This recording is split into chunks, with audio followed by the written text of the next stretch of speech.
Going through it, the thing that really kind of hit me is just like how, even though it's super old, like attributed to David, right, for the dedication of the temple and all that, it still feels so incredibly relevant, Yeah. like to the ups and downs we all experience even today. It's wild. Yeah, it's really something, isn't it? Like even just reading it on a screen now, you still get that sense of raw emotion. Yeah. You know, it's so human. And yeah, to think it was also meant for this like huge communal event, the dedication of the temple, that just adds this whole other layer of meaning to it.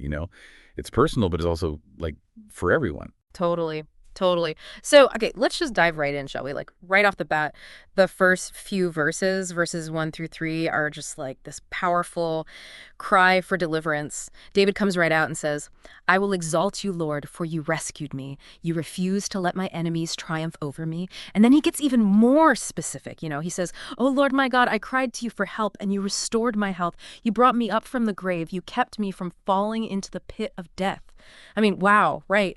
When you read that, what kind of situation do you picture him being in? Oh man, the imagery there, like being brought up from the grave, rescued from the pit of death. I mean, that just screams life or death. Mm. Like he wasn't just dealing with some minor setback. This was something that felt like utter destruction was right there. And he was pulled back from the edge. It makes you think, for those listening, have you ever felt that way? Like you were right on the brink and then something shifted. Right.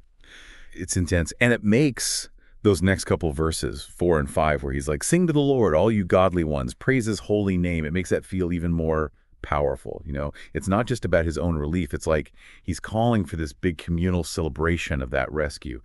And what do you make of that contrast he sets up in verse 5? Where he says, for his anger lasts only a moment, but his favor lasts a lifetime. Weeping may last through the night, but joy comes with the morning. What's going on there? Oh, that's so powerful, isn't it? That contrast between the temporary nature of hardship and then the lasting nature of favor. It's like this universal message. We all go through those tough times, those nights where we feel like weeping, but the promise, right, is that joy will always come through. It speaks to that resilience, that cyclical nature of life. Yeah, absolutely. And then we get to verses 6 and 7, and there's this real shift in the tone.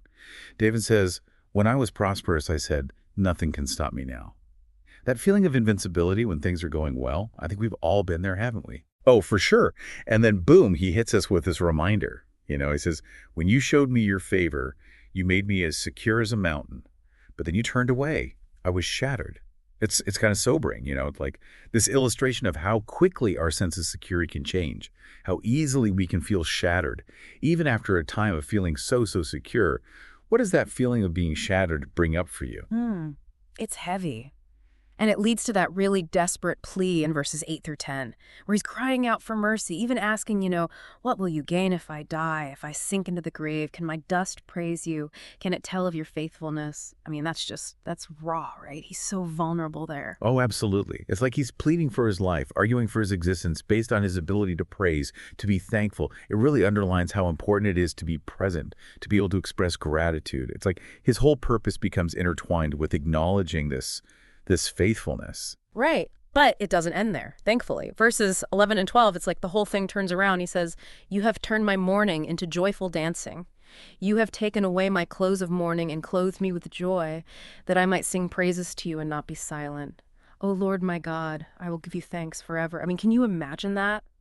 Trading mourning for dancing? That's a powerful image. It's a complete transformation, isn't it? Like he paints this picture of changing clothes to really drive home the point that it's not just a surface level change. It's a fundamental shift in his whole emotional state and his purpose too, going forward. It's like this rescue, this experience. It's not just something to remember, it's fuel. It fuels this ongoing commitment to praise.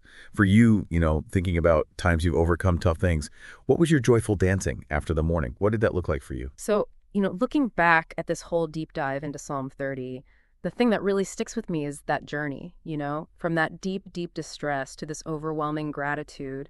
We see how fleeting hardship can be and even how that sense of self-sufficiency can be an illusion. And then the impact of feeling rescued, how it leads to this lasting sense of praise. It's a lot. It is. It's a lot to unpack. And, on that note, I think it'd be worth thinking about those big turning points in your own life, the ones where you went from difficulty to joy. How does this ancient psalm, this exploration of temporary hardship and enduring joy, how does that resonate with those personal moments for you? It's something to sit with, I think.